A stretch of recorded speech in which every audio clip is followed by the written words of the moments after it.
Hari ini merupakan hari kelima dalam masa transisi menuju new normal di kota Surabaya, Jawa Timur. Sejumlah aturan baru pun diberlakukan oleh pemerintah kota. Jawa Timur menduduki peringkat jumlah kasus positif COVID-19 terbanyak kedua setelah DKI Jakarta. Gubernur Jawa Timur Khofifah Indar Parawansa menggelar rapat koordinasi bersama gugus tugas penanganan COVID-19 di Pendopo Bupati Sidoarjo pada Rabu malam. Khofifah mengakui jumlah pasien yang terkonfirmasi positif COVID-19 di Jawa Timur terus bertambah setelah sejumlah daerah di Jawa Timur menghentikan Wali PSBB. Kota Surabaya Tri Risma hari ini terapkan border control untuk menekan penyebaran virus corona di Surabaya. Setelah sempat bongkar pasang, border control atau kontrol perbatasan kembali didirikan di 18 pintu masuk kota Surabaya. Border control kembali diterapkan di mana petugas Satpol PP Kota, Linmas, serta Dishub Kota Surabaya siaga di tenda perbatasan kota untuk melakukan penyemprotan cairan desinfektan terhadap kendaraan yang masuk ke kota Surabaya. Salam sejahtera yang saya hormati Bapak atau Ibu penonton video ini. Pertama, marilah kita memanjatkan syukur kepada Tuhan Yang Maha Esa karena kita masih diberi kesehatan hingga saat ini dan terhindar dari berbagai macam penyakit, terutama COVID-19. Seperti yang kita ketahui, situasi pandemi di Indonesia semakin lama semakin tingkat pasien positif makin meningkat, rakyat makin lemah ekonominya, pendapatan berkurang, bahkan pro kontra terhadap protokol-protokol yang telah dibuat oleh pemerintah yang memerasakkan warga. Tidak terasa COVID-19 sudah membuat rakyat Indonesia harus dikarantina mandiri di rumah selama lebih dari 7 bulan. Provokasi-provokasi untuk melawan pemerintah pun makin membesar karena rakyat sudah mulai resah dengan angka positif yang makin tinggi. Sehingga semakin lama juga rakyat harus karantina di rumah yang membuat penghasilan rakyat makin berkurang dan rakyat mulai kelaparan satu persatu. Di Jawa Timur sendiri, khususnya di Surabaya, sempat ditetapkan menjadi black zone atau zona hitam, yang berarti penyebaran COVID yang sangat tinggi, bahkan menempati posisi kedua sebagai provinsi dengan pasien positif tertinggi di Indonesia.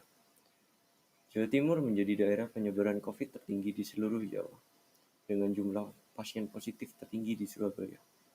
Dengan protokol COVID yang benar dan masyarakat yang taat, maka angka penyebaran COVID-19 bisa diminimalisir. Seperti di Jawa Timur, menurut data terbaru Kemenkes RI tanggal 28 September 2020, di bulan September ini, Jawa Timur menjadi daerah dengan tingkat penyebaran paling sedikit di Pulau Jawa. Hal ini dipengaruhi oleh protokol COVID seperti membatasi jumlah pengunjung di kafe sebesar 50%, PSBB 3M, kewajiban untuk menggunakan masker saat berpergian, membawa hand sanitizer kemanapun, dan masih banyak lagi yang dilaksanakan dengan tepat dan ketat. Dan juga edukasi untuk tetap di rumah yang tepat kepada masyarakat. Menendahnya angka penyebaran COVID-19 di Jawa Timur bukan berarti kita sudah dapat berkumpul dan beraktivitas seperti biasa. Protokol COVID dan segala bentuk pencegahannya harus tetap dilakukan agar angka ini tetap atau bahkan turun. Demikianlah pidato singkat saya tentang upaya mengatasi COVID-19 di Indonesia, khususnya di daerah Jawa Timur. Sekali lagi saya mohon maaf apabila ada perkataan saya yang menyinggung suatu pihak. Saya harap kita dapat menerapkan protokol COVID dengan baik dan semoga kita semua diberi kesehatan dan dijauhkan dari COVID-19. Sekian dan terima kasih. Siang saudara-saudara, pada siang hari ini saya berkesempatan untuk mewawancarai salah satu guru SMA swasta di Surabaya, Pak Christian. Ya, Selamat siang, Selamat siang semuanya. Selamat siang. Bagaimana keadaan Surabaya di masa pandemi ini menurut Bapak? Oke, di masa pandemi kali ini dari kemarin Maret sampai sekarang memang belum selesai ya, dalam artian masih banyak sekali masyarakat Surabaya pada khususnya yang masih terdampak COVID seperti itu, baik yang dirawat di rumah sakit, kemudian isolasi di rumah, ataupun banyak sekali dampak-dampak yang diterima oleh masyarakat Surabaya khususnya seperti para pegawai bank, terus kemudian seniman, banyak sekali dampak negatif yang kita atau yang mereka rasakan seperti itu. Ya, oke. Yang selanjutnya, bagaimana menurut Bapak protokol COVID yang dilakukan di daerah Bapak? Oke, untuk umumnya di Surabaya, edukasi dari pemerintah maupun pemerintah, baik pemerintah negeri maupun swasta, banyak sekali edukasi yang sudah diberikan, seperti penggunaan masker, hand sanitizer, sering cuci tangan, dan yang lain-lain. Mungkin beberapa sadar, tapi mungkin juga beberapa banyak yang belum sadar seperti itu. Lalu menurut Bapak, apakah protokol tersebut berjalan dengan baik di Surabaya? Dengan edukasi pemerintah ataupun swasta cukup baik sebenarnya. Namun ada beberapa juga, terutama masyarakat yang kurang tahu atau yang kurang mengerti mengenai bahayanya COVID, kemudian mengenai protokol kesehatan itu sendiri.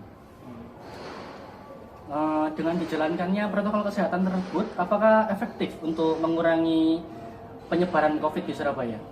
Oke, seperti penggunaan masker, kemudian sering cuci tangan, dan menggunakan hand sanitizer, menurut saya, yang pengalaman yang sudah pernah saya jalani, itu sekitar 70%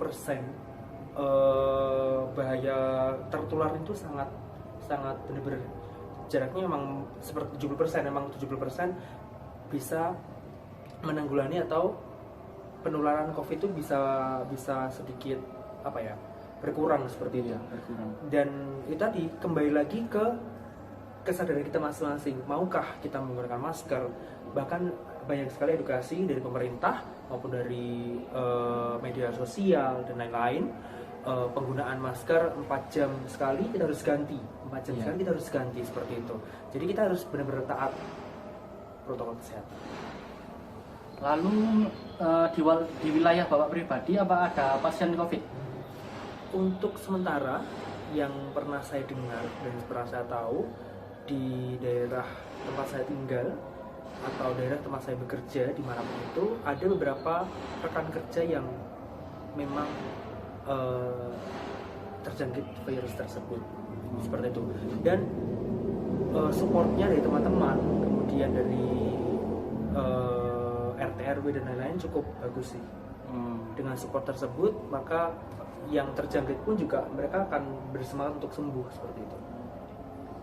Lalu bagaimana protokol kesehatan Bapak secara mandiri karena ada pasien COVID di wilayah Bapak tersebut? Oke, yang pertama, tidak perlu panik, kemudian tidak perlu takut mengenai virus tersebut. Virus tersebut bisa ditanggulangi dengan kita disiplin atau vaksin yang sangat ampuh sekali, dan kita disiplin protokol kesehatan. Seperti saya, kemanapun saya berada, dimanapun saya selalu menggunakan masker, kemudian hand sanitizer, dan sering-sering cuci tangan. Kalau misalnya mau kegiatan apapun, misal makan atau apa, itu saya selalu membersihkan tangan saya dulu, kemudian makan. Dan kalau misalnya pun terpaksa untuk makan di luar, saya selalu sedia sendok dan garpu sendiri, biar tidak terkontaminasi dengan teman-teman yang lain atau orang-orang yang lain. Kemudian nutrisi yang bagus, seperti makan cukup, gizinya juga cukup, kita harus tahu nutrisinya. Kemudian tidak lupa untuk mengkonsumsi vitamin, seperti itu sih. Ya sudah, seperti itu saja pertanyaannya. Ya, terima kasih Pak Christian atas kasih. waktunya. Selamat siang. COVID-19 adalah penyakit yang disebabkan oleh virus. COVID-19 dapat menyebabkan gangguan sistem pernafasan, mulai dari gejala yang ringan seperti flu dan infeksi pada paru-paru. COVID-19 yang terjadi di Jawa Timur cukuplah banyak, khususnya di wilayah Surabaya sendiri. Tercatat total kasus sebanyak 14.090 pasien. Sehingga pemerintah Surabaya kembali melakukan PSBB, dan juga pemerintah Surabaya melakukan patroli yang sangat ketat dari kepolisian dan TNI untuk menanggulangi COVID-19 ini. Hingga saat ini total kasus yang terjadi di Jawa Timur sebanyak 43.450 pasien, dan pasien yang sembuh mencapai 36.708 pasien, dan pasien yang meninggal dunia mencapai 3.162 pasien. Banyak orang yang masih menyepelekan virus yang sedang melanda negara ini. masih banyak orang yang tidak mematuhi protokol kesehatan yang diberikan oleh pemerintah untuk menanggulangi COVID-19 ini. Pemerintah juga memberikan layanan kesehatan berupa rapid test dan swab test bagi warga yang sedang terjangkit virus COVID-19 ini. Kita sebagai warga Indonesia agar dapat mengikuti protokol kesehatan yang diberikan pemerintah agar penyebaran COVID-19 ini tidak semakin luas, yaitu dengan cara yang pertama selalu memakai masker, yang kedua cuci tangan, yang ketiga segera mandi apabila habis bepergian, yang keempat melakukan social distancing, yang kelima makan makanan yang bergizi, yang keenam selalu mengonsumsi vitamin, yang ketujuh tidur yang cukup, yang kedelapan melakukan olahraga dengan rutin.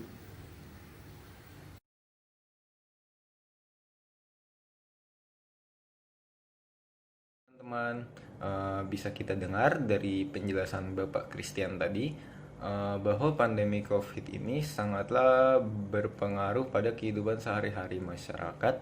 Contohnya Bapak Christian tadi yang bekerja sebagai guru. Tidak hanya guru saja sebenarnya, masyarakat yang pekerjaannya mewajibkan untuk bekerja di pabrik sangatlah dirugikan dalam kasus ini, seperti pegawai bank, pegawai supermarket, dan lain-lain. Seperti yang dikatakan Bapak Christian tadi, Surabaya mengalami pengaruh besar karena COVID-19 ini. Masyarakat diwajibkan untuk melakukan prosedur-prosedur seperti menggunakan masker, mencuci tangan, bersihin pada bahu, tidak menyentuh wajah, dan tidak keluar dari rumah. Prosedur-prosedur tersebutlah yang menjaga agar angka COVID tetap rendah. Sudah banyak wilayah-wilayah di Surabaya yang melakukan prosedur-prosedur tersebut. Pemerintah pun juga sudah ikut membantu masyarakat dalam menanggulangi virus COVID ini. Namun, masih ada beberapa oknum masyarakat yang belum menyadari seberapa bahayanya virus COVID ini. Hal tersebut tentunya akan sangat menyusahkan bagi masyarakat sekitar yang menginginkan bahwa pandemi COVID-19 ini cepat berakhir. Maka dari itu, kita sendirilah yang harus disiplin dalam kondisi yang berbahaya ini. Kita tidak boleh panik dan merugikan orang lain, seperti memborong bahan baku dan tidak menyisakannya pada orang lain. Yang hanya bisa kita lakukan sebagai masyarakat awam sebenarnya hanyalah mengikuti prosedur-prosedur yang diberikan pemerintah agar angka pasien COVID ini tidak semakin melambung. Terima kasih.